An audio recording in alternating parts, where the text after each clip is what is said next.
Good morning, everybody. According to my clock, it's 10 o'clock, so I think we will get started with our webinar. Thank you all for joining us, and hopefully this will be an informative and productive half an hour.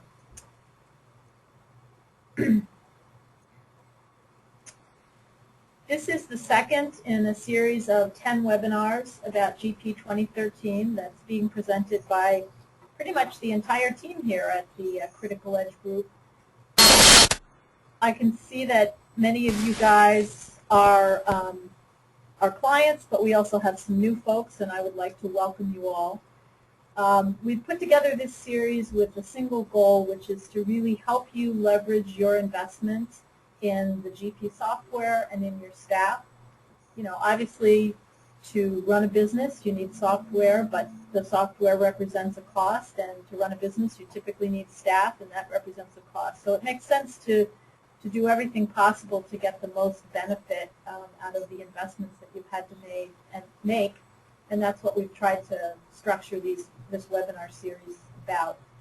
The initial presentation was last week, and Sandy Glick, who is our founder and president, talked about licensing and deployment impacts. The next two sessions are going to be about the user experience and some of the foundational changes in the system.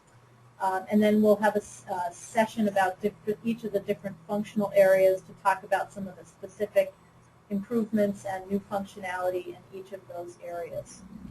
So by way of introduction, Marty Littlejohn. I've been with CriticalEdge Group for about a year now as the consulting manager, but I've been doing back office systems and deployments for about 25 years. Again, I thank you very much for your time and your attention. I'm going to ask you to hold your questions until the end.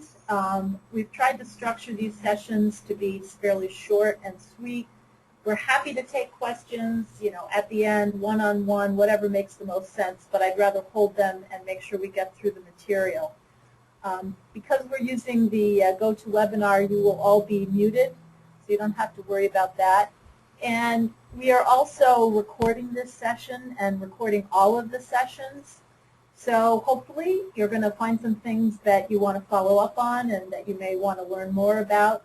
There will be a recording of this and all of our webinars on our website, and we'll also be emailing you a copy of the presentation. Of course, no man is perfect, and that includes me for sure. So, you know, we're presenting the material based on our best knowledge, but, you know, if there are things that don't make sense or things that you think are in error, please do let us know, because we're always looking to improve. So with that, let's start talking a little bit about how to produce the optimal user experience when using GP, and especially when using GP 2013. I think this is an important thing, and I'm not saying that some of these changes are necessarily going to be earth-shattering, but I think that the user experience, how easy and efficiently people can use software, ends up mattering a lot. I think it's one of the foundations for business success. I also think, and this is kind of a shout out to our colleagues from the JSTAR group, there was a blog that Bob Stevenson recently published that said, if it ain't broke, maybe you should replace it. And you can actually connect to that blog through our presentation. So thank you, Bob, for that. And the example he used, which I think was a great one, was he talked about the horse and buggy. So the horse and buggy isn't broken. You can still get from Ohio to New Jersey. But given airplane travel, why would you ever want to do it in the most laborious, hardest way possible? And the same thing can be said about using software. And a lot of that relates to how the users interact with and take advantage of the software. So maybe you're using GP today, maybe it's working well, maybe it's working okay. Doesn't mean you can't make it work better. You can't make the software really hum for you, and that's part of what this is about. I think the last reason to pay attention to always improving the user experience and making sure that you work with some of the capabilities of the software in terms of letting your staff be as effective and efficient as possible is that you are going to, at some point, want to upgrade your business system. I mean, if you're running on an unsupported version, you're taking a risk with your business. I'm not saying that it's always the most fun. I don't know, maybe it's kind of like going to the dentist every 6 months to make sure your teeth stay clean. And it does take time and it does take effort. But if you're going to have to go through an upgrade, and you are going to have to go through an upgrade at some point, make lemonade out of the lemons. You know, make the experience as positive and as effective for you and your staff as you can. So that's kind of my perspective, a little bit of commentary on why I think this stuff is important. But that's why I think the user experience is a good thing to pay attention to. We're going to talk about 4 areas today in terms of user experience, and there's actually going to be some other areas that we're going to talk about next week. Also on our website is kind of an overview of all 10 of the seminars, so you can go there if you want to see which other ones may be of most interest to you personally. There are new icons. We're going to talk about the GP desktop. We're going to talk about printer selection, and we're also going to talk about document attachment. So again, these are things that can make people's lives, their day-to-day lives easier, not necessarily rocket science, but silly not to take advantage of.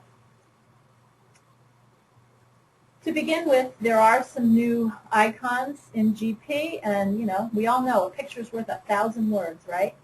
So we've got a link on our website to this material. I appreciate that it may not be as clear as you'd like, but you can take a copy of it for yourself and actually click into the different icons.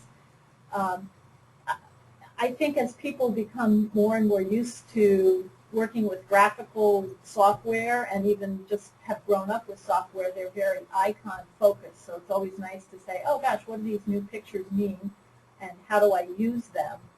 I think things like this are also great, if you've got new staff or you're onboarding people. So no big deal, but just be aware that as you can see, there are some new icons. And you can actually, I'm probably on the wrong screen. Here we go. Hopefully you can see this. You can see that there's, like, for example, this document has been emailed. Well, that's one of the improvements that are part of 2013. You can see that, and you can see it with a little icon. Okay? So the next thing I want to talk about, and this is where we will probably spend the bulk of our time. I'm aiming to be done by 10:30, so I'm going to try not to talk too much, even though that's sometimes I've been challenged on that side. Try not to belabor the points. This is the GP desktop. This is what everybody gets when they go to Great Plains through their login, and a lot of people sort of don't even pay attention to it, much less use it. So we're going to talk about all aspects of the desktop. I'm probably moving my little printer thing here. The to-do area, the reports area, the connect area, and the quick links area, plus the navigation pane over here. So I'm going to switch into my local version of Dynamics Great Plains. And to begin with, as I said, when you log out of Great Plains, which I'm going to do, okay, now I'm back to just, you're seeing the picture of my screen under the covers, but if I log back into GP, and I'm going to move it over onto the presentation side, they've improved the tool capabilities quite a bit, and so I've got 2 screens in my office, which almost everybody has these days, which is great, but I confess that sometimes I get confused on which screen I'm on. So if I do that, I apologize in advance. I didn't do that the way I wanted to, but I think you will take my word for it, and you will know that when you log out of GP and log back in, or when you log in initially, you always get landed, if you will, on the desktop. So the first thing I want to talk about is this portion of the desktop over here on the left-hand side. Okay, see if I can change my pen, because I want to make sure that I'm showing you the right thing. There we go. Okay. This is called the navigation pane, and There are some options for changing the navigation pane. You know that you can control people's access to the different parts of the system by security, but if someone is never going to be doing anything in purchasing or administration or human resources or payroll, why even clutter up the desktop with it? So by unselecting those functional areas, you can see that they disappeared from my desktop. And this is something that's on a per user basis. So the other thing I think that you want to make sure is that your folks realize that the software is a tool and that they should feel comfortable trying to make accommodations for their personal style. So again, if inventory is the most important thing for them, let's put it at the top. And if the next thing is purchasing, let's put that there. It may not seem like a lot, and it isn't a lot necessarily, but again, it's people owning the software and using the software in the way that's going to be most effective and comfortable for them. The next thing that I want to talk about a little bit is this area of the desktop. I call it the desktop. Don't always know what the right names of things are, but hopefully this will make sense. You can see in the upper right-hand corner there's a section where you can customize the page. One of the ways you can customize it is to change it according to the role. I tend not to go that route because at least many of the folks that we work with and our clients have pretty broad roles. They're doing lots of different things. But you can sort of change how much information you have. And as you can see, there's this new little button with arrows. And what this does is it lets you sort of instantaneously expand an area that you may want to work in so that you can see it. And by customizing the page, you can change where the extra areas go, how you want to see it. Again, this may be, you may have some people who like to have the extra stuff on the left or on the right, on the bottom, on the top. And it's nice to think that you can make it work the best for you. Okay? So if I sort of go back to my general default view, and this is a toggle, it's an on and off, so now I'm back to my general default view. Sometimes I decide that I want to have my to-do list up there. Okay. What I want to do now, though, is I want to talk about this connect area. So let's make that bigger. This is something where you actually cannot change what is shown, but what Microsoft has done for us is that they have used this almost as like a rolling headlines for things that may be of interest to you. And in order to get there, all you need to do is you need to click on it. Okay? And it'll take you out to a link, and I'm going to move the link over so that you guys can see it as well. So by clicking on that, here's the link to this webinar series. Okay? So we actually have submitted this because we're a Microsoft partner, we're part of the network. They control what shows, but it was a happy thing for us that they felt there was enough value to this webinar that they sort of put it out there on this Connect page. And actually we were thrilled because in terms of the attendance for this webinar, we've gotten some, not only a lot of our existing clients, but also our, a bunch of folks that we haven't worked with yet. And that's always kind of cool to see people that may be able to gain some information from some of our experience and expertise. Some of these things will take you back to other places. Some of them, a lot of them point back to the customer source, which, again, you have to log into to be able to access. But even just looking at what's being displayed once a week, every couple of days on this Connect page, it does give you a feel for some of the resources and information that's available to you. So even if you never click on a link, take the time every once in a while to kind of look through what's here, and you may find some things that are interesting to you. You may find some things that are useful to you. You may want to be aware of what some of the customer support changes are. Now this is for Dynamics, so there will be some things that are outside of the GP area. But again, you know, I think of this as a very nice way to just kind of stay on top of what's going on in the Microsoft world. Okay? All right. I'm going to go put this back in the way it is. And the next thing I'm going to talk about, and with Microsoft, with GP, there's often several different ways to skin the same cat. So I can look on this customized page. I can click on that option. Come on, you. Let's go. Well, we'll do it the other way.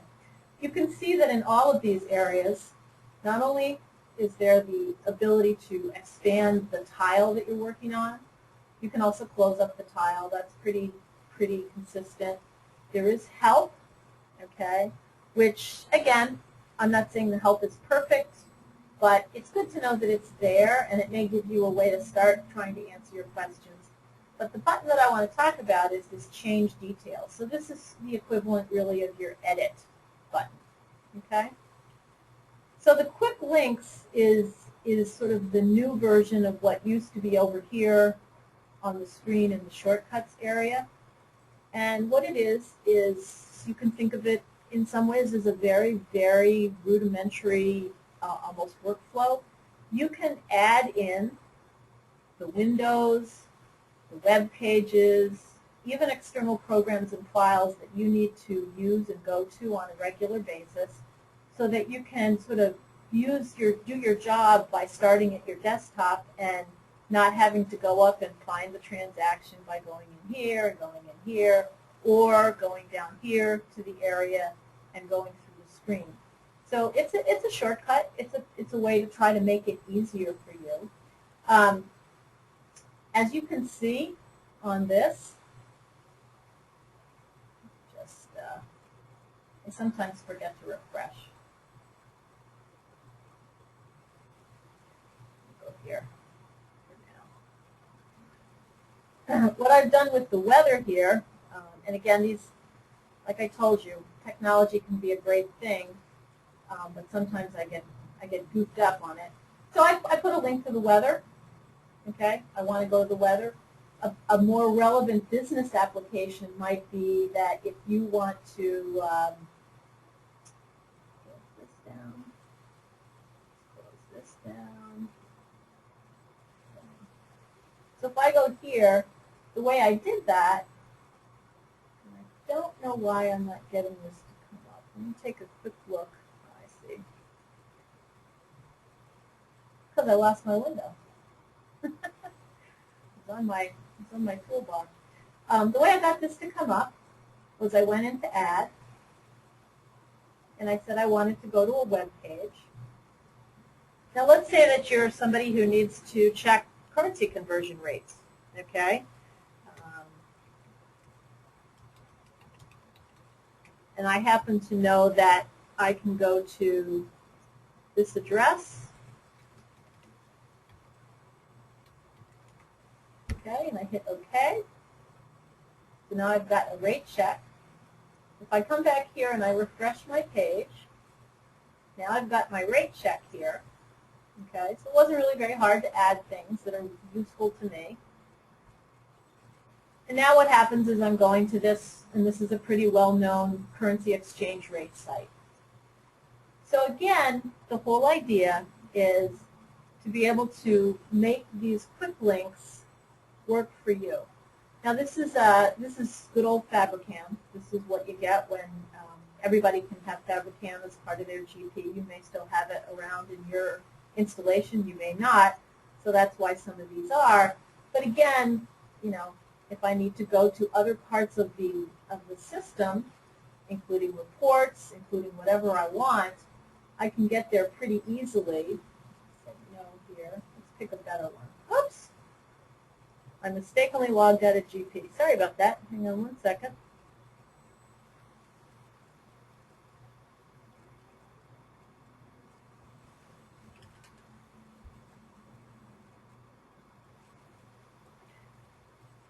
I don't know about you guys, but the other thing that's interesting to me about doing these webinars is, maybe I guess this is just a human thing, it's hard to talk and not actually be able to see anybody's reactions. Let's say I want to go here into a part of the application. It'll take me right to the transaction window that I want to be in. So again, a good way to make people's daily lives easier, fantastic way to help onboard new staff and train them. Because you can say, you'll understand the menu system as you use the software, but let me give you some shortcuts right now for the things that you need to do on a daily basis. The next thing I want to show you is the My Reports section. And again, very similar in concept. It's a way for you to use reports from Great Plains and sort of surface them in a way that can be very easy for you to see and to connect. And the benefit, if you will, the main benefit is that if you have particular selections that you want to use, you can make the selections on the basic report. This is just a stock status report by site. It's an analysis report under the inventory menu. And I know that the main warehouse I want to sort of look at on a regular basis is the site called warehouse. Okay, so that's what I did. And once I've done that, I don't have to worry about going back to the basic report and changing the selection parameters every time. Okay, I can just put the report right out there, give it a name. Pretty painless and easy. Okay, another report that I stuck on here. Let me look at my cash requirements report, and what I did for this one was I selected it in the report options to be through the end of the period. So now, you know, I'm the owner of the business. I want to be able to see what's happening, how much cash I need. This is Fabricam, so there's lots of transactions out there, so I need a heck of a lot of cash. Glad that it's not my cash that I have to come up to. Again, very consistent interface. If I want to add new reports, okay, I come to this reporting list, okay, and I can add reports. I can add a new report. The other way I can do this is if I'm in the application itself, let's say I'm in inventory, okay, and I use that analysis report, and let's say that I have this turnover report, okay, and what I want to do now is I'm going to modify it, and when I bring up the modification for this report, here's where I can add it to the My Reports. So I go through and I decide that I want to see the turnover by, I'm going to leave it at item number only because I confess I'm not that familiar with the Fabricam database as I always should be. I'm only going to do it for a particular site again, so I can do that. Okay. Now I'm going to click on My Reports, and again I get to give this report with these selections a particular name. So I'm just going to call this Warehouse Turnover. I'm going to hit OK. I'm going to save it. I'm going to go out of here.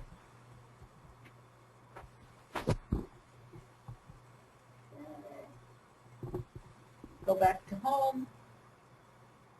And now I've got Warehouse Turnover Report. Easy to run. Don't have to worry about, you know, picking the selections every time. Last but not least, and the last two sections of the webinar are pretty quick. We may go about 3-5 minutes over. I should have said this in advance, so I apologize. If you need to leave, you know, feel free to leave. But you're welcome to stay, and like I said, there will be a recording of this, so you can, you know, come back and pick up the sections that you didn't see at the end. Okay. This pane is actually one of my personal favorites. I am a list person. I understand that not everybody is, but that's how I kind of keep myself organized. And this lets you have a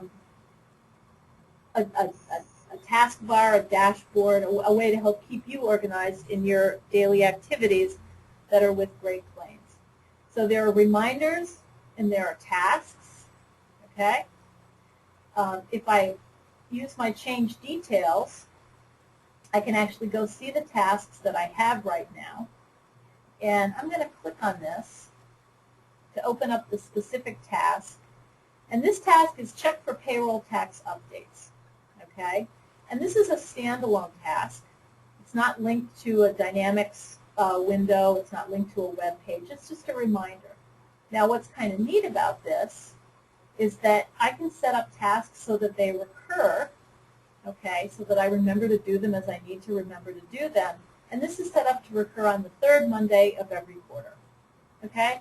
So I need to do this quarterly. I need to check for this. Once I've done it, once I go to the task and do it and hit completed, and I save it, okay?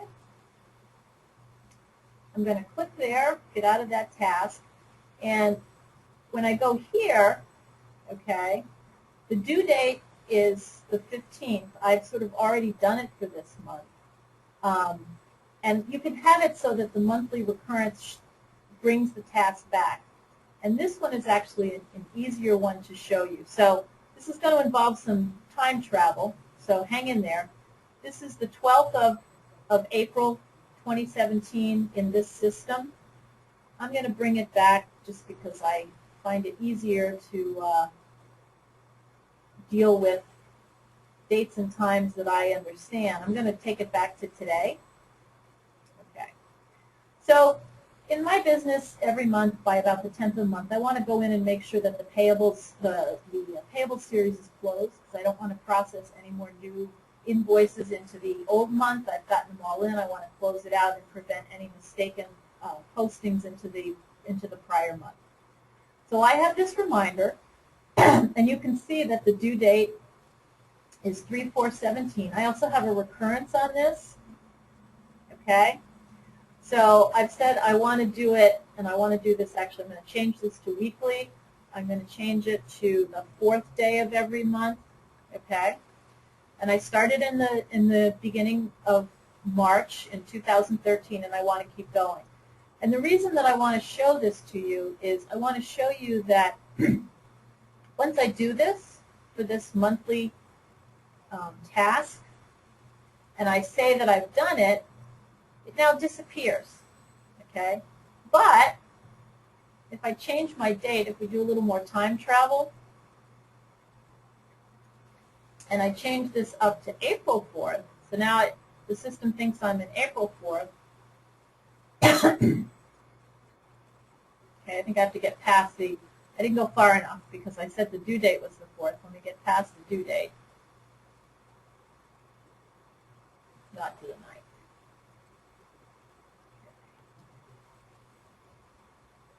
And sometimes these things seem to take a little while to come up, and let's see these tasks.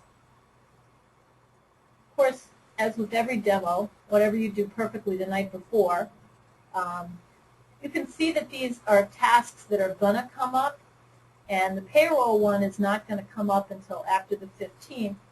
The last month's payables, because I was playing with this a lot yesterday, is sort of dorked up in time and space, but the due date is the 4th. Okay, so if I take my system date to pass the due date, which is the main feature that I wanted to show you, I guess that's the beauty of time travel. I can go wherever I want to.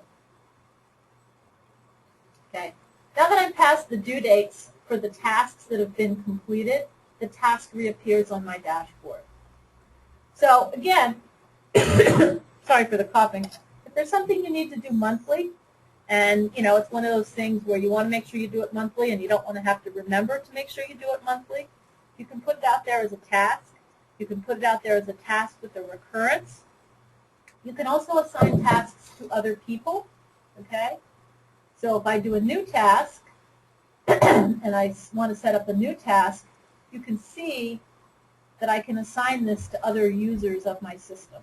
So that makes it powerful not only for you, but if you're somebody who's managing a department, it's a very good tool in terms of some of those things you want to remind other folks to take care of. Somewhat similarly, but its own small thing are reminders, okay? So for reminders, what I'm going to do is go to my notes page. Here we go. So I've got some reminders, right now. And if I click on one, I'm taken to the listing of the customers with past due transactions. Okay? Now, not only do I have the ability to have that as a reminder, but I have the ability to have it as a reminder that has some flexibility.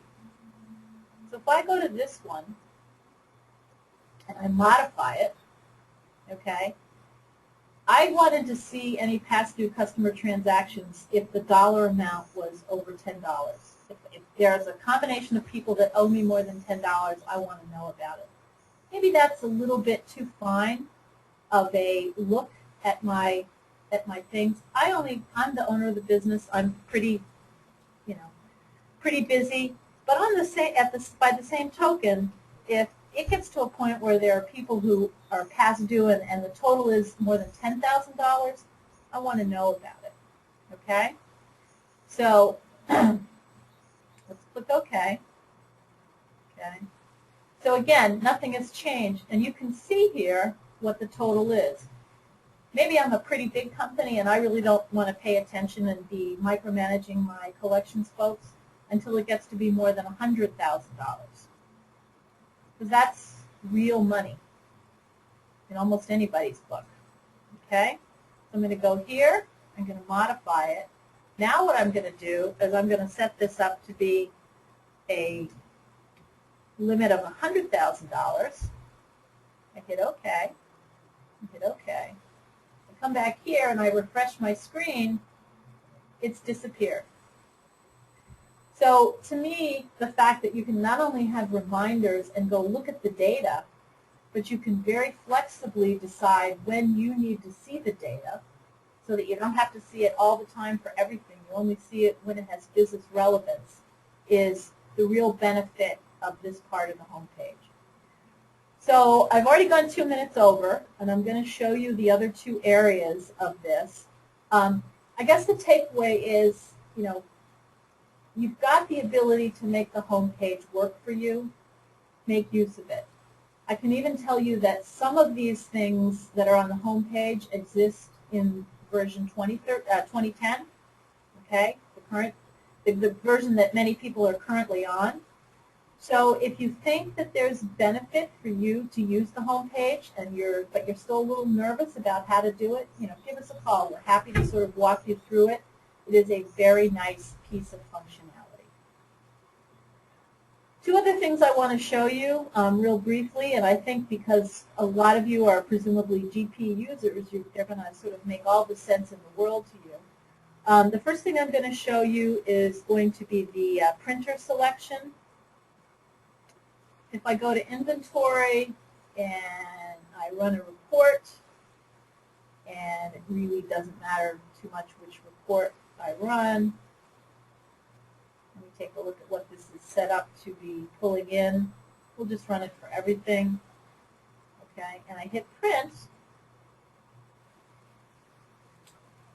So this system is configured so that these reports only print to the screen. However, if I decide I need to print it, I now can print it, and I can see all of the printers that are part of my system to select which printer I want to send it to.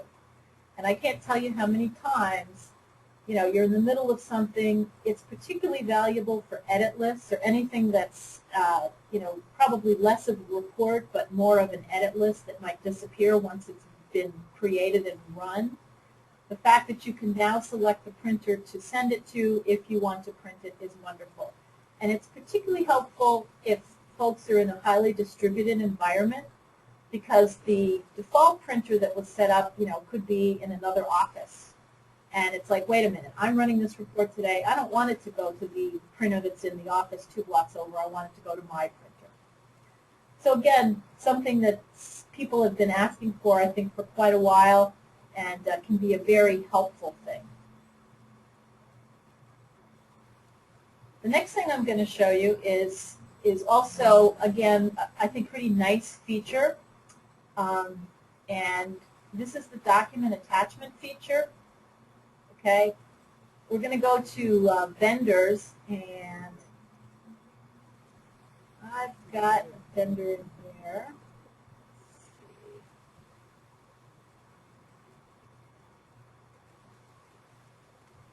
And for some of you who know, I've got a vendor in here that's called Black Poodle LLC. And the reason I've got this vendor in here is I have two very fun black standard poodles who often come to work with me. And they're lovingly known around the office as the girls. Okay. If I decide that I want to attach something to them, to the record, I can have it. Now, what I'm going to do, this is their immunization record, okay? And you won't be able to see it, but it's just your basic scan PDF, right? No big deal. So again, if I decide that I want to attach something else to this vendor record, I get a search function. I can go into my documents. I can, let me find something that'll be good to attach. Okay, I've got this new document. I can hit OK. Now when I look at the record, okay, I can preview the attachments and see them. Oops. And again, this is a document that we put together for one of our clients. Come here, you. To sort of help them understand what some of the implications and costs would be about their upgrades. So it doesn't matter what the document is, you can attach it. Okay? And this little button, if I decide I don't want this anymore, I can get rid of this document. Now I've just left with what I started with. And the benefits to this for you, I'm going to go back into, I'm going to close this down for a second and go back into my presentation because I'm probably a couple of slides behind. But we looked at printer selection. You know, again, I think most of us have gnashed our teeth in frustration. Document attachment, the documents become stored in the GP database. They're backed up, they're retrievable, they're safe.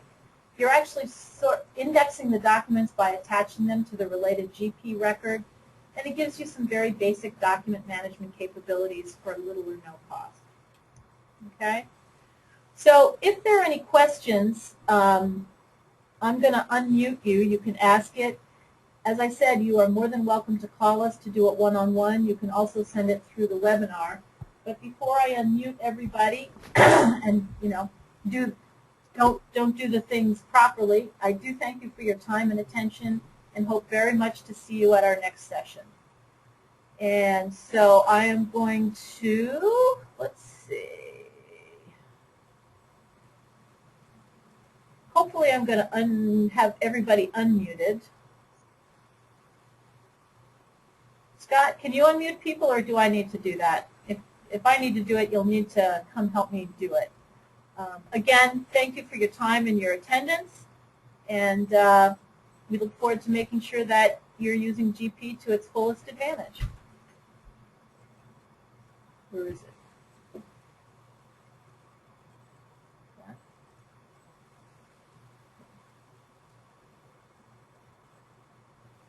I think it's doing it. Yeah. I think because I'm just the administrator, not the organizer, I'm having difficulty unmuting it. But if you have any questions and you're far away and you don't want to call, you can certainly type it in down here and I can see it. And you have plenty of access to our name and our phone number, so also feel free to email us, call us, whatever works for you. Thank you all. Thank you, everybody.